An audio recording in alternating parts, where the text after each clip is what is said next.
कौआ और दुष्ट सांप।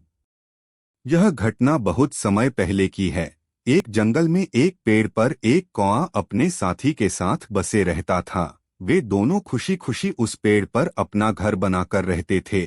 एक दिन उनकी इस खुशी को देखकर एक दुष्ट सांप ने उन पर नजर डाल ली। वह पेड़ पर कौओं का घर देखकर उनके मन में दुश्चिंता पैदा करने लगा।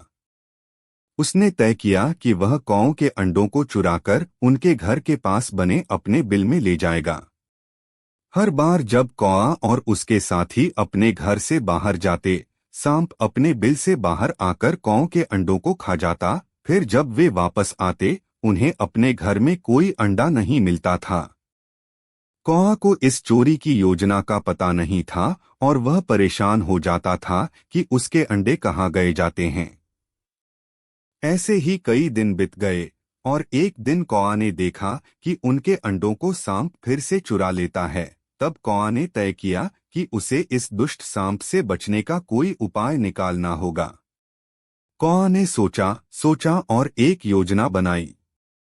उसने एक दिन सांप के बिल के पास एक गर्म गोलू डाल दिया। सांप ने गोलू खाने की कोशिश की, लेकिन गोलू बहुत गर्म था और सांप की जीभ जल गई। सांप की जीभ जलने से वह बहुत दर्द महसूस कर रहा था और उसे अपने बिल के पास कोई और दवा ढूंढनी पड़ी। इस दौरान कौआ ने उसके बिल में चला गया और कौओं के अंडों को वापस उनके घर ले आया।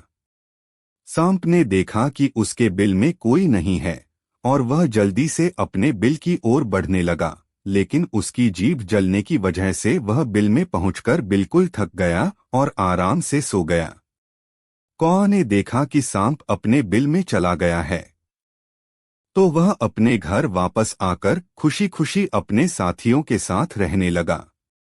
कहानी से सीख। यह कहानी हमें यह सिखाती है कि हमें कभी भी दुश्चिंता नहीं करनी चाहिए और हमें समय पर समझदारी से काम लेना चाहिए।